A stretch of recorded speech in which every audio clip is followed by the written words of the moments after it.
Discuss about the contract of indemnity and contract of guarantee. पिछले इकाई में आपने अनुबंध के संबंध में विस्तृत जानकारी प्राप्त की। भारतीय अनुबंध अधिनियम 1872 के धारा 1 से 75 तक 1 to 75 यह बताया गया है कि भारतीय अनुबंध अधिनियम के अंतर्गत एक अनुबंध का निर्माण किस प्रकार से होता है, उसके लिए संबंधित पक्षकारों की योग्यताएं क्या क्या होना चाहिए, एक वैध अनुबंध के लिए आवश्यक शर्तें क्या क्या है, conditions which is required for a true और वैलिड कॉन्ट्रैक्ट, इन सभी की विस्तृत में व्याख्या की गई। जब हम आगे बढ़ते हैं तो धारा 176 से 123 तक वस्तु विक्रय संबंधित प्रावधानों का उल्लेख किया गया है, जिसके अंतर्गत यह स्पष्ट किया गया है कि वस्तु विक्रय के संदर्भ में नियमन क्या क्या है, उनको किस तरह से इंप्लीमेंट किया जाता है। किंतु वस्तु विक्रय अधिनियम 1930 के लागू होने के पश्चात ये सारे प्रावधान शिथिल कर दिए गए। इसके आगे के प्रावधानों में भारतीय अनुबंध अधिनियम के अंतर्गत विशिष्ट अनुबंधों स्पेसिफाइड कॉन्ट्रैक्ट को डिस्कस किया गया है या उसकी व्याख्या की गई। इसी के अंतर्गत धारा 124 से 147 तक सेक्शन 124 टू 147 इसके अंतर्गत हानि रक्षा अनुबंध एवं प्रतिभूति के अनुबंध के संबंध में व्याख्या की गई। सबसे पहले हम बात करेंगे हानि रक्षा अनुबंध के संबंध में। जैसे कि नाम से स्पष्ट है, हानि की रक्षा, अर्थात यह अनुबंध एक ऐसा अनुबंध है जिसके अंतर्गत एक पक्षकार दूसरे पक्षकार को किसी स्पेसिफिक विशिष्ट हानि से रक्षा का वचन देता है। भारतीय अनुबंध अधिनियम के अंतर्गत जो हानि रक्षा अनुबंध की कॉन्ट्रैक्ट ऑफ इंडिमेनिटी की परिभाषा दी गई है, उसके अनुसार वह अनुबंध जिसके द्वारा एक पक्षकार दूसरे पक्षकार को स्वयं वचनदाता के आचरण से या किसी अन्य व्यक्ति के आचरण से उसे कोई हानि संभावित है उससे बचाने का वचन देता है, क्षतिपूर्ति का अनुबंध कहलाता है। A contract by which one party promises to save the other from the loss caused to him by the conduct of the promiser himself or by the conduct of any person is called contract of indemnity। नाम से ही स्पष्ट है, या अगर आप परिभाषा को देखते हैं तो यहाँ पर स्पष्ट होता है, यहाँ पर दो पक्षकार हैं, एक वचनदाता जो कि वचन दे रहा है प्रॉमिसर और दूसरा वचन ग्रहीता।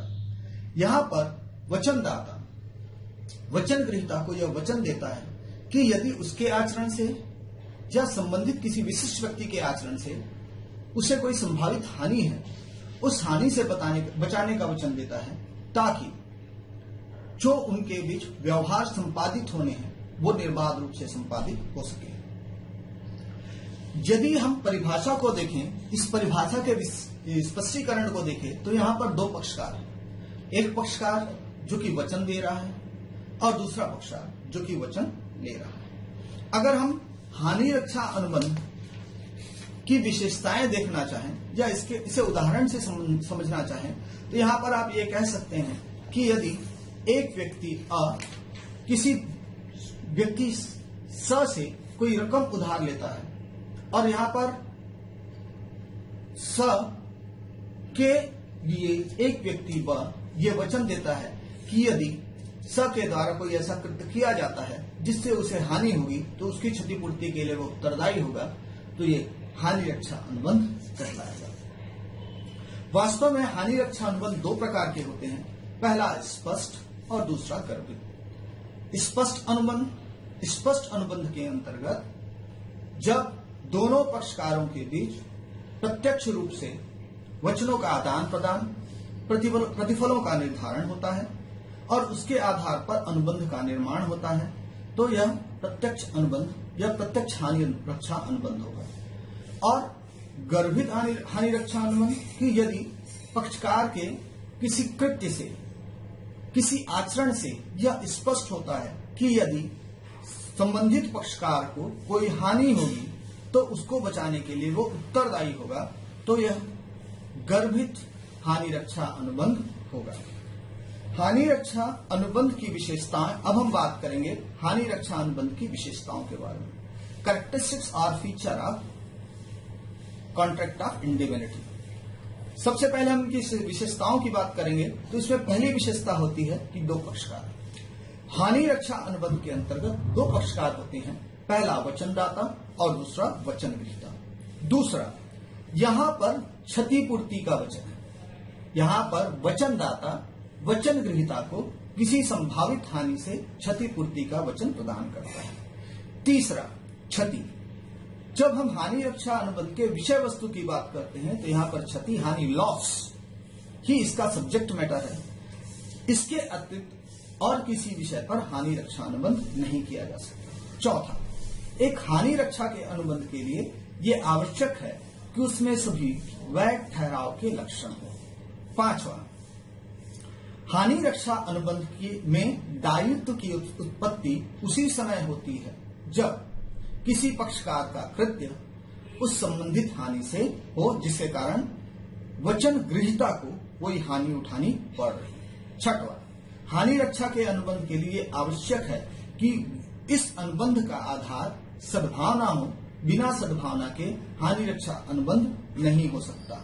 सातवां, हानि रक्षा अनुबंध में उसी हानि की पूर्ति की जाती है जो कि वास्तविक क्षतिपूर्ति की राशि है। यदि वास्तविक क्षतिपूर्ति की राशि ज्ञात नहीं होती या उस क्षति अगर उसे गलत ढंग से प्रेजेंट किया जाता है तो यहाँ पर हानि रक्षा अनुबंध रिस्पॉन्सिबल नहीं होगा, दायी नहीं होगा या इंप्लीमेंट नहीं हो सकेगा।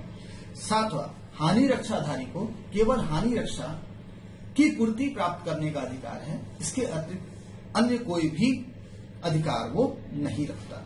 इस प्रकार जब आप हानि रक्षा अनुबंध को देखते हैं और इनकी विशेषताओं को देखते हैं तो यहाँ पर यही स्पष्ट होता है कि हानि रक्षक और हानि रक्षाधारी, हानि रक्षाधारी हानि रक्षक को उन संभावित हानियों से बचाने का वचन देता है जो कि किसी के कृत्य से हो सकता है। यहाँ पर संभावित हानि से सुरक्षा ही अनुबंध का वास्तविक प्रतिफल है, इसके अतिरिक्त कोई भी प्रतिफल नहीं है। यहां पर मैं यह भी स्पष्ट करना चाहूंगा कि हानि रक्षा अनुबंध और बीमा का अनुबंध दोनों समान नहीं है, दोनों पृथक पृथक हैं। हानि रक्षा अनुबंध जहां पर इंडियन कॉन्ट्रैक्ट एक्ट 1872 के अंतर्गत उससे संबंधित है, वहीं पर बीमा के अनुबंध के अंतर्गत उसका अधिनियम पृथक है और उसके प्रावधान भी अलग हैं। अब हम बात करते हैं कि क्षतिपूर्ति करने वाले का अधिकार। यहां पर दो चीजें, हमने दो ही पक्षकार की बात की है, एक है हानि रक्षक और दूसरा है हानि रक्षाधारी। अब यहां पर यह भी स्पष्ट किया गया है कि वास्तव में हानि रक्षक को भी कुछ अधिकार होने चाहिए। क्षतिपूर्ति के अनुबंध या हानि रक्षा अनुबंध के अंतर्गत हानि रक्षक को भी अधिकार प्रदान किए गए हैं जिसके अंतर्गत वह सुरक्षा प्राप्त कर सकता है। भारतीय अनुबंध अधिनियम की धारा 125 के अंतर्गत वो प्रावधान किए गए हैं जिसके माध्यम से हानि रक्षक को भी हानि की दशा में या अनुबंध के विपरीत कार्य करने की दशा में सुरक्षा प्राप्त हो, जिसके अंतर्गत यदि हानि रक्षाधारी के द्वारा कुछ ऐसा कृत्य किया जाता है जिससे हानि रक्षक को हानि होती है, उसकी क्षतिपूर्ति प्राप्त करने का वह अधिकारी होता है। इसके अतिरिक्त यदि हानि रक्षा अनुबंध के अंतर्गत हानि रक्षक के लिए कोई प्रावधान किया गया है या कोई प्रतिफल निश्चित किया गया है, उसे प्राप्त करने का भी अधिकार हानि रक्षक को होता है। पार्ट ऑफ इट, इसके अतिरिक्त यदि ऐसी कोई भी राशि जो कि निर्धारित की गई हो हानि रक्षा अनुबंध के अंतर्गत या प्रावधानों के अधीन या अन्य किसी अधिनियम के अधीन जो कि हानि रक्षक को प्राप्त होना चाहिए, उस राशि को प्राप्त करने का अधिकार भी हानि रक्षक रखता है। अब हम बात करेंगे प्रतिभूति के अनुबंध की। कॉन्ट्रैक्ट ऑफ गारंटी, प्रतिभूति। प्रतिभूति का अनुबंध भारतीय अनुबंध अधिनियम के धारा 126 के अनुसार जो प्रतिभूति के अनुबंध की परिभाषा दी गई है वह कुछ इस प्रकार से है। प्रतिभूति का अनुबंध एक ऐसा अनुबंध है जिसमें एक व्यक्ति दूसरे व्यक्ति को किसी तीसरे व्यक्ति की त्रुटि की दशा में अथवा तीसरे व्यक्ति द्वारा वचन निष्पादन नहीं करने की दशा में उसके दायित्वों को पूरा करने का वचन देता है। एक बार और रिपीट करना चाहूंगा, प्रतिभूति का अनुबंध एक ऐसा अनुबंध है जिसमें एक व्यक्ति किसी दूसरे व्यक्ति को किसी तीसरे व्यक्ति के त्रुटि की दशा में अथवा तीसरे व्यक्ति द्वारा वचन निष्पादन नहीं करने की दशा में उसके दायित्वों को पूरा करने का वचन देता है। The contract of guarantee is a contract to perform the promise और discharge the liability of a third party in case of his default. जैसे कि परिभाषा से ही स्पष्ट हो गया, प्रतिभूति के अनुबंध के अंतर्गत यहां पर एक पक्षकार या एक व्यक्ति दूसरे व्यक्ति को यह वचन देता है कि यदि तीसरे व्यक्ति के द्वारा संबंधित किसी वचन का निष्पादन नहीं किया जाएगा, ऐसी दशा में उसके दायित्वों की अर्थात तीसरे व्यक्तियों की दायित्वों की पूर्ति उस व्यक्ति के द्वारा की जाएगी। सामान्यतः गारंटी के अनुबंध या प्रतिभूति का अनुबंध ऋणदाता और ऋणधारी के मध्य होता है। जब कोई व्यक्ति किसी व्यक्ति को ऋण देता है तो ऐसी दशा में एक तीसरा व्यक्ति गारंटी देता है कि यदि उस व्यक्ति के द्वारा ऋण की पूर्ति नहीं की जाएगी तो यहाँ पर वह ऋण उसके ऋण दायित्व को पूरा करने के लिए उत्तरदायी होगा। यदि आप प्रतिभूति के अनुबंध को देखते हैं तो यहाँ पर तीन पक्षकार हैं। पहला प्रतिभू सिक्योरिटी, दूसरा मूल ऋणी प्रिंसिपल डेटर एंड तीसरा ऋणदाता क्रेडिटर। एक बार और रिपीट करना चाहूंगा कि प्रतिभूति के अनुबंध में तीन पक्षकार हैं। पहला है प्रतिभू, दूसरा है ऋणी प्रिंसिपल डेटर और तीसरा है ऋणदाता क्रेडिटर। प्रतिभूति के अनुबंध में मुख्यतः तीन अनुबंध होते हैं। पहला मूल ऋणी और ऋणदाता के मध्य between the debtor and creditor, दूसरा प्रतिभू और ऋणदाता के मध्य सिक्योरिटी एंड क्रेडिटर, और तीसरा प्रतिभू और मूल ऋणी के बीच। यहां पर मैं यह भी स्पष्ट करना चाहूंगा कि प्रतिभूति का अनुबंध अंग्रेजी राजनियम इंग्लिश लॉ के अनुसार और इंग्लिश कॉन्स्टिट्यूशन के अनुसार केवल लिखित हो सकता है, लेकिन भारतीय अधिनियम के अंतर्गत यह लिखित और मौखिक दोनों प्रकार से हो सकता है। अब हम क्षतिपूर्ति अनुबंध और प्रतिभूति अनुबंध के बीच तुलना करेंगे और दोनों के बीच क्या अंतर है यह जानने का प्रयास करेंगे। सबसे पहले मैं बात करता हूं पक्षकारों की, तो क्षतिपूर्ति के अनुबंध में पक्षकारों की संख्या 2 होती है, जबकि प्रतिभूति के अनुबंध में पक्षकारों की संख्या 3 होती है। अब मैं बात करना चाहूंगा उत्तरदायित्व के बारे में। तो क्षतिपूर्ति के अनुबंध का उत्तरदायी क्षतिपूर्ति धारक होता है जो कि क्षतिपूर्ति का वचन देता है, जबकि प्रतिभूति के अनुबंध में उत्तरदायी प्रतिभू होता है यदि तीसरा व्यक्ति अपने वचन का निष्पादन नहीं करता। अब मैं बात करूंगा प्रकृति की। तो क्षतिपूर्ति के अनुबंध की प्रकृति क्षति की पूर्ति करना होता है। यदि वचनों से संबंधित कोई हानि होती है इसकी पूर्ति करना होता है, जबकि प्रतिभूति का अनुबंध दायित्वों की पूर्ति से संबंधित होता है। अब मैं बात करूंगा क्षेत्र की। तो क्षतिपूर्ति के अनुबंध में प्रतिभू अधिनियम सम्मिलित नहीं होता, लेकिन प्रतिभूति के अनुबंध में क्षतिपूर्ति अनुबंध सम्मिलित हो सकता है। अब मैं बात करूंगा अनुबंधों की संख्या की। तो क्षतिपूर्ति के अनुबंध में अनुबंधों की संख्या 1 होती है, जबकि प्रतिभूति के अनुबंध में पूर्व में ही मैंने स्पष्ट किया है कि अनुबंधों की संख्या 3 होती है। क्षतिपूर्ति के अनुबंध का मुख्य उद्देश्य भावी हानि से बचाना होता है, जबकि प्रतिभूति के अनुबंध का मुख्य उद्देश्य मूल ऋणी की दायित्वों की पूर्ति करना होता है। यहाँ पर क्षतिपूर्ति के अनुबंध में वाद प्रस्तुत करने का अधिकार क्षतिपूर्तिधारी और क्षतिपूर्तिधारक दोनों को ही होता है। जैसी परिस्थितियां निर्मित होती हैं उसके अनुसार कर सकता है, और प्रतिभूति के अनुबंध में वाद प्रस्तुत करने का अधिकार प्रतिभू को होता है यदि अनुबंधों के अनुरूप कार्य संपादित नहीं होता। क्षतिपूर्ति के अनुबंध में प्राथमिक दायक हानि रक्षकधारी का होता है, जो हानि रक्षा का वचन देता है उसका होता है, जबकि प्रतिभूति के अनुबंध में प्रतिभू का उत्तरदायित्व द्वितीयक होता है। अब मैं बात करना चाहूंगा प्रतिभूति के लिए प्रतिफल।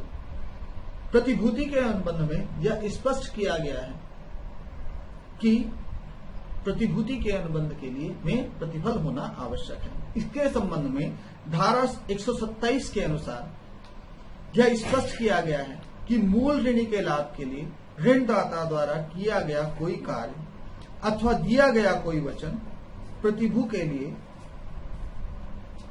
प्रतिभूति देने का पर्याप्त प्रतिफल होता है।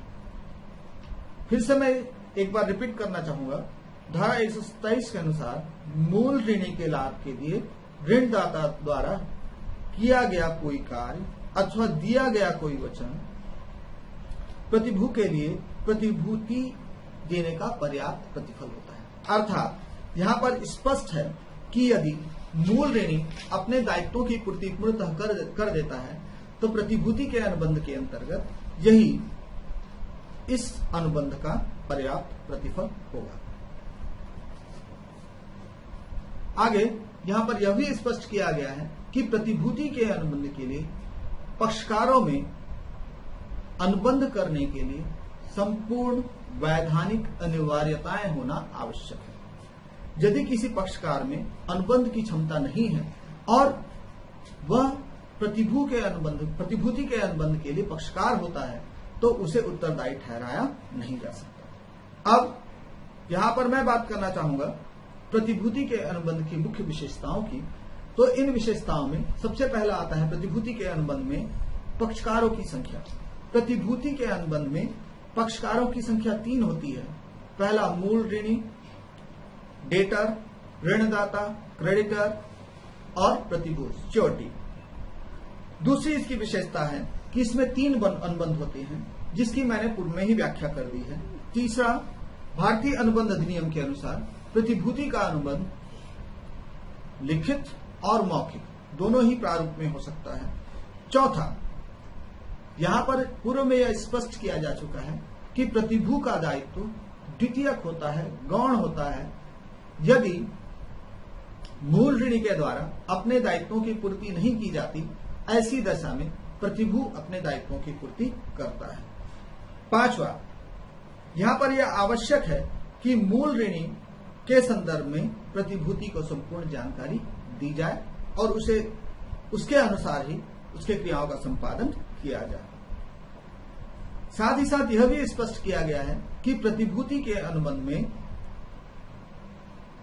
अनुबंध के संपूर्ण लक्षण होने अनिवार्य है। प्रतिभूति 2 प्रकार के होते हैं। पहला विद्यमान प्रतिभूति और दूसरा भावी प्रतिभूति। विद्यमान प्रतिभूति अर्थात वह प्रतिभूति जो किसी विद्यमान ऋण के संबंध में दी जाती है विद्यमान प्रतिभूति कहलाती है। अर्थात यदि कोई ऋण कभी पूर्व में दिया गया हो और जिसके संबंध में वर्तमान में प्रतिभूति दी जाती है तो यह विद्यमान प्रतिभूति कहलाएगी। दूसरा भावी प्रतिभूति वह प्रतिभूति जो कि भविष्य के अनुबंधों पर निर्भर होती है भावी प्रतिभूति कहलाती है। भावी प्रतिभूति 2 प्रकार के होते हैं। पहला विशेष प्रतिभूति और दूसरा चालू प्रतिभूति। विशेष प्रतिभूति वह प्रतिभूति जो किसी विशिष्ट घटना से संबंधित होता है, विशेष प्रतिभूति कहलाता है।